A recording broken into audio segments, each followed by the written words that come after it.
The killing began immediately in several ways, often by individual Japanese soldiers or up to 30 soldiers together going about, each one seeming to have the power of life or death.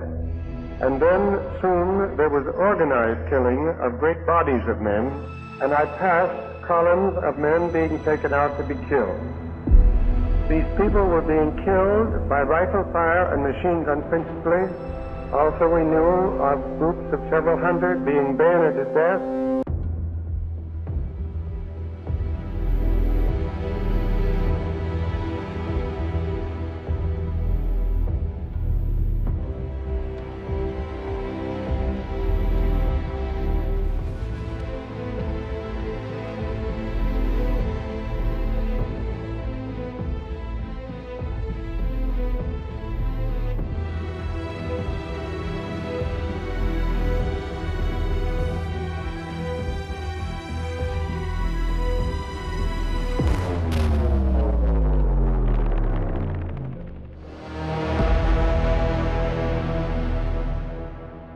And the call now before us to God shall be the truth, the whole truth, and nothing but the truth, so help you God. John Gillespie McGee. I was a missionary of the Episcopal Church at Nanjing from 1912 to 1940. John McGee, an American missionary. The 105 minutes of footage he captured at great personal risk became the most irrefutable evidence in the trial of Iwane Matsui. As the supreme commander of the Japanese forces during the Nanjing massacre, Iwane Matsui was designated a Class A war criminal, bearing inescapable responsibility for his heinous crimes. Starting in 1907, Iwane Matsui was engaged in espionage and intelligence work in China. Having lived there for many years, he became a China hand. During his tenure, he was deeply involved in plotting and actively supporting acts of aggression against China. On December 1st, 1937, the Japanese Imperial General Headquarters accepted Iwane Matsui's proposal to attack Nanjing and issued a formal order to launch the assault. On the night of December 5th, 1937, invading Japanese forces launched a full-scale offensive against the outer defensive lines of Nanjing, marking the beginning of the Battle of Nanjing. On December 7th, he issued orders to mop up specific sectors of the city upon the fall of Nanjing. This directive paved the way for the horrific atrocities of the Nanjing massacre. On December 13th, 1937, Nanjing fell. Recalling the scenes at the time, John McGee said, "For 6 agonizing weeks, the city was turned into a living hell." On December 17th, the invading Japanese forces held a formal entry ceremony to mark the occupation of Nanjing. Iwane Matsui entered the city through Zhongshan Gate to review the troops. During the Nanjing massacre, the Japanese army carried out 28 cases of large-scale mass killings, claiming over 190,000 lives, and 858 cases of sporadic slaughter, claiming approximately 150,000 more. In total, the Japanese military massacred over 300,000 people.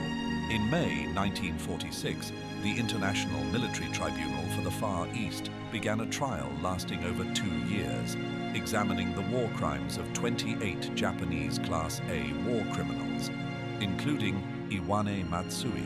Finally, Iwane Matsui received his sentence, death by hanging. Despite his desperate denials, Count 55 remained an immovable verdict. As commander, he stood by and failed his duty. This crime of omission became the final judgment that sent him to the gallows. Ironically, this blood-stained executioner is still honored in the Yasukuni Shrine, revered as a hero by some. 14 of the 28 Class A war criminals convicted in Tokyo trials are enshrined here. During the Japanese militarists' war of aggression against China, beyond the artillery fire and massacres, Doihara was one of the most dangerous demons behind the scenes. Kenji Doihara, a Class A war criminal, convicted by the International Military Tribunal for the Far East, remains honored to this day at the Yasukuni Shrine. While justice may have been delayed, history ultimately proved that conspiracies cannot be legitimized, and aggression will eventually be held to account. On September 18, 1931, the September 18th incident broke out, marking the beginning of Japanese militarists' war of aggression against China, a conspiracy that was thoroughly plotted. Long before the incident, Doihara had been active in northeast China for years, sowing chaos through money, threats, and false promises. His mission was covert, to manufacture a pretext for Japanese militarists' intervention and conditions for occupation. The Japanese troops blew up a section of railway in northeast China and accused Chinese forces of sabotage. This was no accident. It was a staged plot with Doihara among the chief screenwriters. The Japanese Kwantung Army launched a full-scale invasion in response, and within a few months, the three provinces of northeast China fell under Japanese control. However, Japan was not satisfied with mere military occupation. It moved on to an even more deceptive project, the fabrication of a puppet state in China to be known as Manchukuo. In this process, Doihara played a particularly brutal role.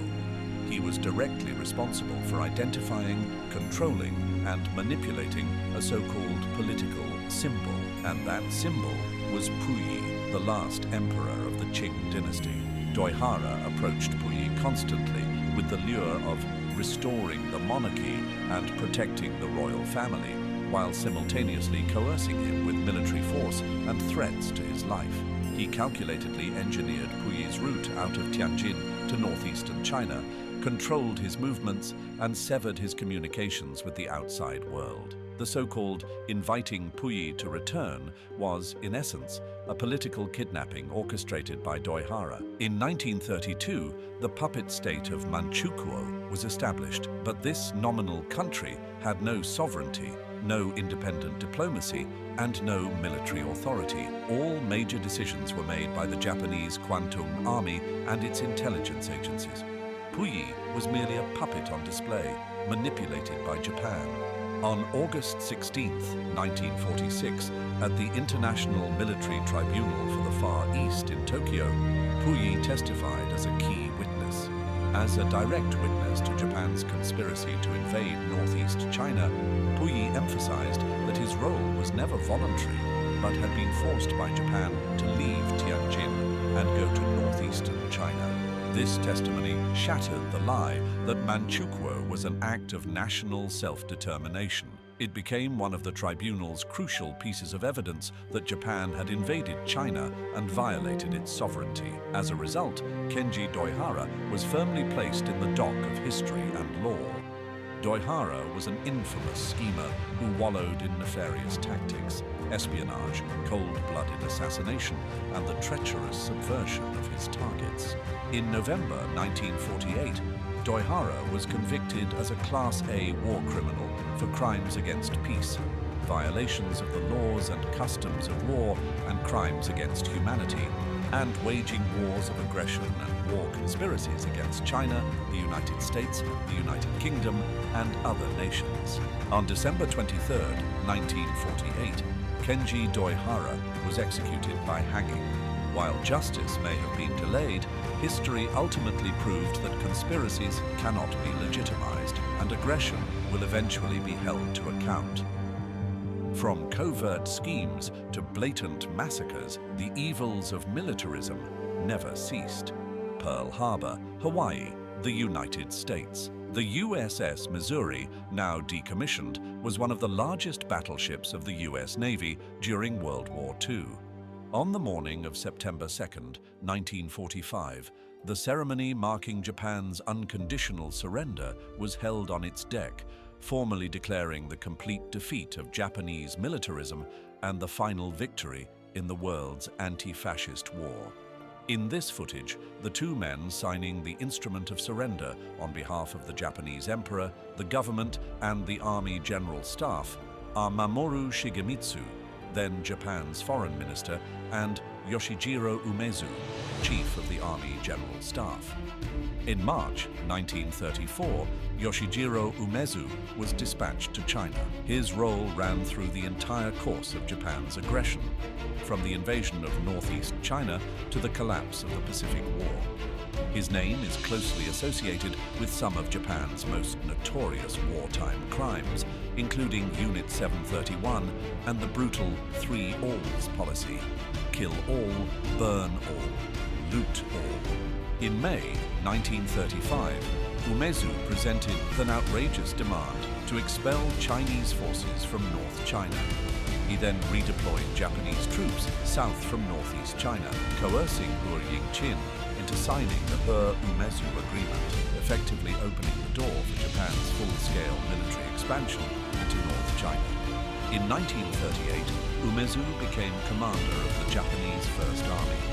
He enforced the savage 3 Alls policy, inflicting immense suffering on the Chinese people. Statistics show that during the entire war of resistance against Japanese aggression, as many as 7 million civilians in North China were killed under the 3 Alls policy. One of the most heinous units Japan deployed in China was Unit 731. When it was first established, the unit had no official designation. It was Yoshijiro Umezu, then commander of the Kwantung Army, who granted it its code number and helped expand its operations. That's why he is widely regarded as the man behind Unit 731. At least tens of thousands of Chinese, Soviet and Korean civilians and Allied prisoners of war were used as live subjects in human experiments, dying in extreme pain and cruelty. This chapter of history remains an indelible scar on the conscience of human civilization. 日本侵华细菌战部队在其建立和扩张的过程当中，得到了日本政府、日军大本营、日本关东军、日本医学界的勾结与多方配合，这充分证明了日本细菌战是自上而下的、有预谋、有组织的国家犯罪。 As a loyal executor of Japan's expansionist militarist strategy, Umezu did not limit his crimes to China.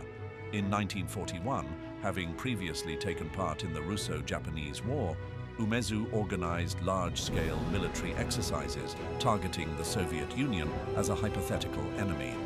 He continued to train Kwantung Army forces and sent large numbers of elite troops to the Pacific Theater. At the Tokyo trial, Yoshijiro Umezu was one of the highest-ranking military officers among the defendants. He was convicted as a Class A war criminal and sentenced to life imprisonment in November 1948. Although he escaped execution, justice was not denied forever. On January 8, 1949, Umezu died of rectal cancer in Sugamo Prison in Tokyo, without ever admitting guilt. After his death, Umezu's spirit tablet was enshrined at Yasukuni Shrine. The crimes of individuals ultimately culminate in the terror of a nation's war machine. The shadow of Tojo Hideki, Japan's Class A war criminal, still lingers. On December 23, 1948, the chief architect of Japan's war of aggression in Asia met his end. Tojo Hideki, the prime minister whose actions and policies significantly expanded the scope and brutality of World War II in Asia, was executed by hanging. The International Military Tribunal for the Far East found him guilty on multiple counts. He became the face of Japanese militarism, responsible for a full-scale and expanded aggression against China, the attack on Pearl Harbor, the invasion of Southeast Asia, and immense suffering across the Asian continent. Hideki is known as the Razor General, started serving as the Prime Minister of Japan from October 1941. As a central architect of the aggression war against China, policies under his oversight led to atrocities such as the 3 Alls policy, a scorched earth campaign of killing, burning, and looting. He was directly involved in authorizing biological warfare programs, including the notorious Unit 731, where human experimentation was carried out on living prisoners. His responsibility extended far beyond Asia. Tojo knew of and sanctioned the brutal treatment of prisoners of war.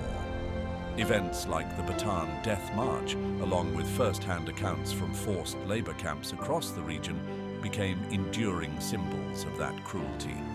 Under his leadership, tens of thousands of Allied prisoners of war and millions of Asian civilians perished. At his trial, Tojo defended Japan's actions as legitimate self-defense, a claim the judges completely rejected. The trial was meant to be a permanent lesson that militarism leads only to ruin and judgment. But has that lesson truly been learned? Decades later, the symbols and mindset of that dark era persist. Quite a number of Japanese prime ministers and senior officials have paid respects at the Yasukuni Shrine, where Tojo and other Class A war criminals are enshrined. For the victims of Japan's wartime aggression, these visits are undoubtedly fresh injury to the victims of the war. More recently, hardline rhetoric has resurfaced among influential political figures. Now, under Prime Minister Sanae Takaichi, we see dangerous steps back. The shadow of Tojo Hideki is long. His crimes are recalled not to reopen old wounds, but to guard against their repetition. Vigilance, history reminds us, is the price of peace. Massaker, die jetzt Japan nicht nur in China, sondern beispielsweise auch in Korea angerichtet hat. Und wenn die wieder hochkommen sollten, also dieses Kriegervolk Japan, dann könnte das nicht nur über China, sondern über die gesamte Region. 日本要在亚洲军事化，这对其他的国家来讲都是太危险了。 Even some Japanese citizens are appalled, saying that dangerous moves will push Japan to the brink of war. But Takaichi and her right-wing cronies don't care about public opinion. They care about pleasing the nationalist voters who want to restore Japan's glory by erasing its guilt. For years, despite strong opposition from Asian countries and criticism from the international community, some Japanese right-wing politicians have repeatedly visited the shrine. 历史和现实证明，重走军国主义是邪路，也注定是一条死路。与军国主义彻底切割，真心走和平发展道路，是日本获得国际社会，特别是亚洲近邻信任与理解的重要前提。 Exposing the crimes of Yoshijiro Umezu and other Japanese war criminals is not only about remembering history, it is about staying vigilant. The world must clearly recognize that the specter of Japanese militarism has not fully disappeared. Only by confronting the darkness of history can we resolutely defend the light. Only by thoroughly reckoning with past crimes can we jointly safeguard a peaceful future.